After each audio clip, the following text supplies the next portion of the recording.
So we have a tank with a rocket launcher attached to it.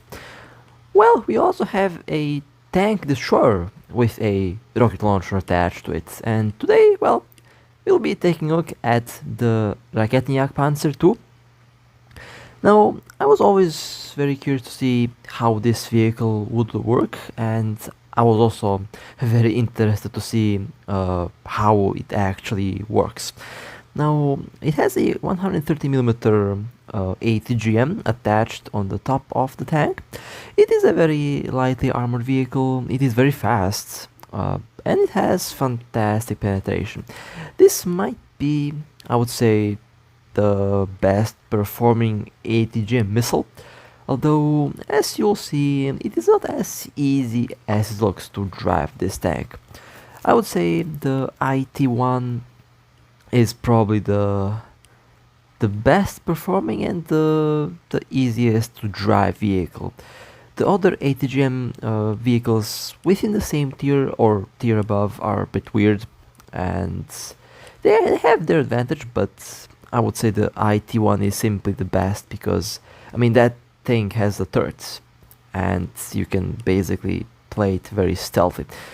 Anyway, let's jump in the first match. Now, I was very curious to see how this vehicle works because I thought that it can rotate the turret.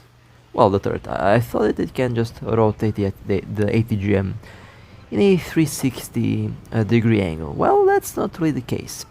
It can only shoot forward basically, and you don't really have a lot of angle.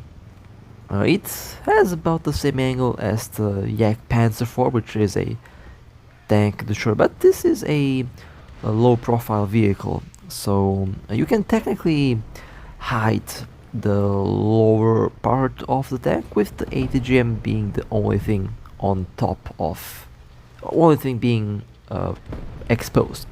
And of course the ATGM is attached a little bit to the left, so when you are aiming to the right, you will notice that the missile will be launched on the left, and you have to be careful that there is nothing in the way, because if there is something in the way, the missile can fail to launch, and basically, you know, you can waste the missile. Although, if you can find a good spot, it's going to be a fantastic vehicle. Now, when it comes to the ATGM stability in flight, it's definitely better than the stability that we have on the IT-1. I mean, the ATGM on the IT-1 is very unstable, it wobbles a lot, but it does give you a very nice, let's say, view which is on top of the tank, and it also gives you a 360 degree basically rotation. You can launch the missile in any direction that you want. Now the speed, the ATGM speed of the tank is really good, and the overall stability and accuracy is also really good. It is not as stable as on the Candy Van, but it still is pretty stable and it will get the job done without a problem. It's more stable than the ATGM on the IT-1 and has more penetration, so that's, I would say, the most important thing about the tank and about the missile. Well, I call it the tank. It is a tank destroyer. And I find this hull to be very interesting. It's a very unique vehicle, and it's a very stealthy vehicle as well.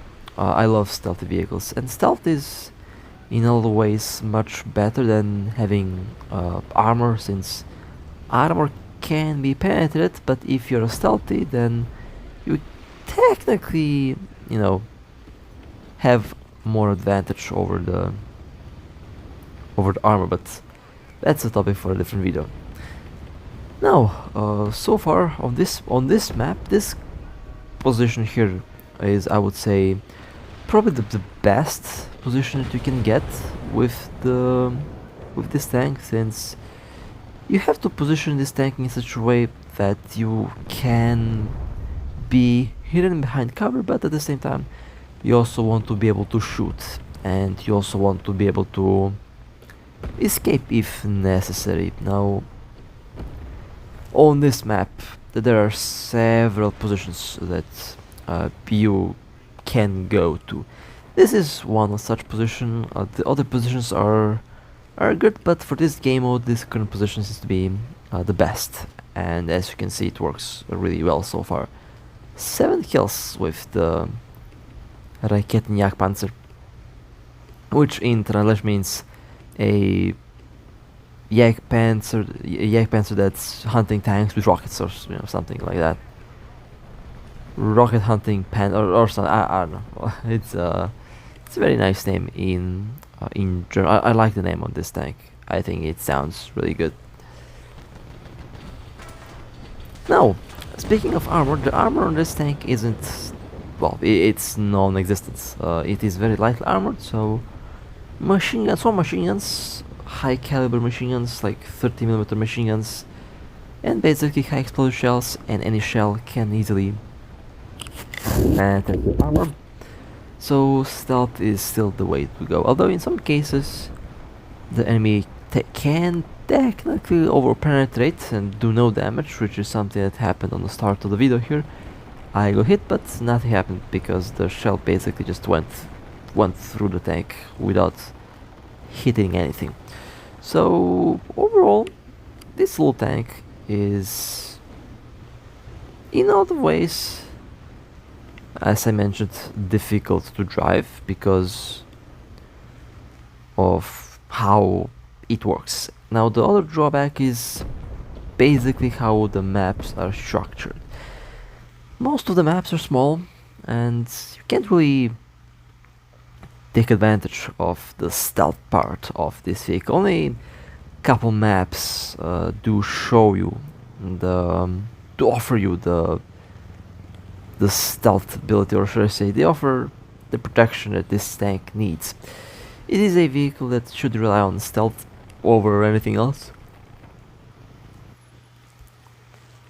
and unfortunately only I think 2 maps have that ability.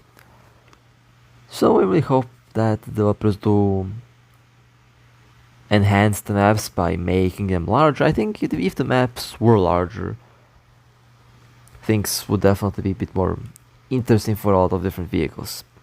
Performance wise, as you can see, the game runs really well, so it's not really a big issue performance wise.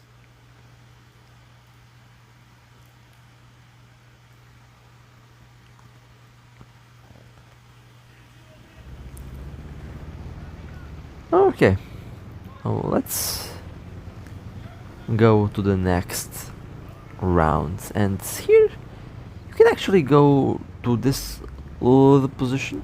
This is the position where I like to go with the IT-1. Early on in the game, it does give you a very good advantage over the enemy, since the tank is hidden below these pillars, and only the missile on top is visible. Now, when you're here in this position, you have to be careful to be positioned in such a way that the edge of the pillar doesn't block the missile, since the missile is a bit to the left, and your aim is actually around the center. You can see the scope, the periscope, which is right in the center of the vehicle, so don't be surprised if it does, if it has some, I mean, this tank does have a learning curve to it, although I would say for the vast majority of maps, positioning is the most important thing. Having a good position and knowing where to position yourself is extremely important. And for this tank, it is also a life and death situation, since you have no armor. Your ATGM can't rotate. I mean, this tank kind of plays like a classic tank destroyer, but not really like a classic tank destroyer because of the missile. Although technically speaking, there are some tank destroyers that have no armor that rely on range. But with ATGM, I mean, your ATGM is traveling fast, but when a tank is shooting at you, the shell is probably going to be faster. So you can't really just run around with the with these tanks. It has no armor. If it had some form of armor, then I guess sniping could have technically been an option, but it has no armor, so it can't really do that. But it can sure blow up a lot of tanks, that's for sure. I love the... Now this is a auto-load, this is a auto-loading vehicle. And you can see the ATGM being loaded in and loaded out of the vehicle. I find that pretty interesting, the way how the animation works. And I would say they made the animation smoother in the last update, which is very nice thing that they did.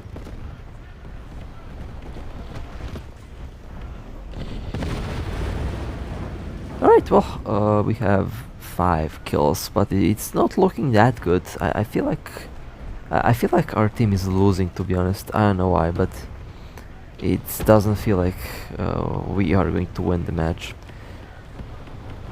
The tank, I mean, the IT1, by the way, for those of you who don't know, currently in the last update, in one of the last updates, they broke the IT1 and the tank isn't working properly. The ATGM isn't working properly because they messed up the AI for some reason. And now when you launch the ATGM, there's a 50% chance that the ATGM will just randomly just go, I don't know, go everywhere basically. It sometimes goes up, sometimes it actually tries to track the enemy. But yeah, the IT1 is currently completely broken in a bad way because you can't really drive the tank and enjoy it because it's, well, doesn't work. So I'm kind of stuck with the other ATGM vehicles, and to be honest, I don't know, I feel like I still enjoy the IT1 a lot more because the IT1 has armor, the IT1 is low profile, and it has a turret. It can rotate the ATGM around, which is honestly a very important thing, and its penetration is 440 millimeters, which is still more than enough for all of the vehicles in tier 6, 7 and 8. So it is still the best performing ATGM carrier, or should I say the best performing ATGM spammer, since it just has all of these important advantages over the other vehicles. Now that doesn't mean that the other vehicles are bad. The other vehicles they're pretty good, as I already mentioned. They are pretty good, and I enjoy them, but they are much more difficult to drive. And I would say the vast majority of players would simply enjoy the IT1 for the simplicity of things. I mean, if you enjoy the other vehicles, that's fine. I mean, I enjoy these vehicles, but the IT1 has that. It really is a very relaxing vehicle to drive. It doesn't have to be. You don't have to really work that hard to learn it, to learn how to drive it. It just works. And the overall missile, while not being that stable while launched, I think that the most stable ATGM is on the Candy Van. That is like a laser. I think that's the most accurate and precise ATGM. But the IT1's ATGM still gets the job done, and overall, the most important part of it is that you can shoot everywhere with it. You're not really limited to a certain angle, basically. You are limited to a certain angle with these vehicles, that's for sure, but the IT-1 can shoot in a 360-degree angle, which means from that perspective it has a huge advantage. And of course, it is a very low profile vehicle. It is very small, so you can basically fit that thing in a little hole. You can fit the IT-1 in any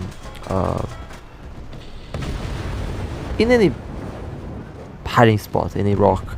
It's also quite tall, so you can shoot from cover while your tank is completely protected, and you also have some form of high explosive protection because it is armored, so not as easy to kill as the other vehicles.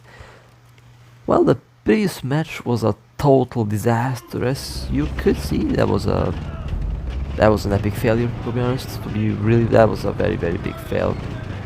The team kind of failed, but yeah, nothing I could have done there. But I did what I could. Did have some good kills. And well, next match, same map. Well, let's see what I'll do here. Hopefully I will do a little bit better, but we will see. I mean, we will see how this goes. First hits, first kill. Now the ATGM feels a bit more lethal. The IT-1's ATGM sometimes takes a hit or two to kill. This ATGM just wrecks. So yeah, look at the teammates, just blocks me. I have more issues with my own team than with the enemy team, to be honest, because my own team blocks me all the time. And when the team blocks me, well, yeah, I wasted one ATGM wish. Sometimes I wish that Friendly Fire was on, because I would definitely light up every single teammate that just blocks me for no reason. But yeah, I could have killed that leopard if I wasn't blocked, but in any case, 2 kills, and that's a very fast leopard. Okay, now we have to be careful with artillery. It's not as paper as the previous ATGM tank that I was looking at, but a direct hit from the artillery will kill you. So when someone is spamming artillery on you, just move out of the area and wait for the artillery barrage to move away, because a direct hit from the artillery will kill the tank. Okay, there is a object, but I keep wasting my missiles at the wall here. This is why I'm saying that the IT-1 is just a much more comfortable drive vehicle. If I had the IT-1, I would have like 5 kills already. But with this vehicle, I already have, well, 2 kills since someone stole my kill. But yeah, the IT-1 has much more advantage over this tank. And I would personally take more maneuverability and overall better stealth over better missile performance, because I believe stealth is a bit more valuable, since you already have more than enough penetration with the IT-1. The one thing that this tank does better than the IT-1 is having more ammo. It has 20 rockets, while the IT-1 has 15. So you have 5 rockets on top of the... You have 5 extra rockets basically, which is a good thing, since it means you can shoot more. And with ATGM vehicles, I don't really care about having maxed out ammo, because these tanks die anyway. If they get hit, they have no armor by default, so loading them with ammo isn't as much of a problem than loading ammo in other tanks, since, you know, they have no armor, and even if they get hit, they usually die in the first hit, and they rarely survive, and they already have a lot of, well, they don't have a lot of shells by default, so you can just load them up to the max and not worry about it. When you do run out of missiles, it is automatically reloaded, so you don't have to worry about that. Not really sure if they will change that mechanic, but that's how it works at the moment. That's a leopard. That was a disgusting hit. Oh my god. Yeah, this is why I love ATGMs. This is why I love ATGMs. You can just slip that missile right through a little crack, and yeah, that leopard is angry now because they got killed through cover. And this is why I love ATGMs. You can just guide them where you want. Not all of them perform this way. The accuracy of this ATGM is just amazing. That's a fact. This ATGM performs really well when it comes to stability and accuracy. So in the end, every one of these tanks has its own thing, and I like how they made all of these vehicles different. Although they have a very similar playstyle, they work almost in the same way, but when you start driving them, you realize that every tank has its own thing, basically. Every tank has its own personality, I would say. And there's a leopard. Well, didn't kill the leopard in one hit, although when a tank gets hit by a missile like that, it dies. Simple as that. No one in the tank would be alive if... And of course I hit the wall for some reason. And here I am talking about the accuracy of the 8th gem, but it hits the wall even though I aimed at the tank. Oh well. There we go, that's better. This is the main problem with this vehicle. The placement of the 8th gem is... yeah. It's not placed in a very comfortable way, in a very comfortable position. On the IT1, it's literally placed from your point of view when you aim, so you know where the missile is pointing to. With this tank, no, it is a bit to the left, and your periscope is in the middle, so your overall aim is a bit distorted. Well, distorted. It's different. It's moved slightly to the right, to the center of the tank. That's just how they designed this tank. Someone talked about the Sturmtiger. That's gonna be the Sturmtiger is going to be a if they ever release that, it's probably going to be a premium, but I'll definitely try to get that thing because I just have to. That thing should be nasty. That thing should really be nasty, and I would love to drive it. I would definitely love to drive that thing, and I think it has like a 300mm cannon that launches missiles, or even I think it launches missiles, and it can also be like a mortar. It's a very interesting vehicle for sure. That I will definitely drive, and well, this is, yeah, a fail. Well, I mean, the ATGM tank, this tank sure kind of does rely on the team. You have to kind of rely on the team not to get flanked like I did, because when you get flanked there's little that you can do, since again no armor and no rotation with the ATGM means that if you get flanked you usually die. The overall maneuverability when going to the side isn't really the best, but overall you really have to rely on your team to keep your tank safe. And well, that was it for the Raketen Jagdpanzer. Overall, a very interesting little vehicle, a fun vehicle to drive, and overall it does perform really well. The ATGM rocket performance is fantastic, no complaints about that. And with that being said, hope you guys enjoyed. If you would like to support me, feel free to like and subscribe.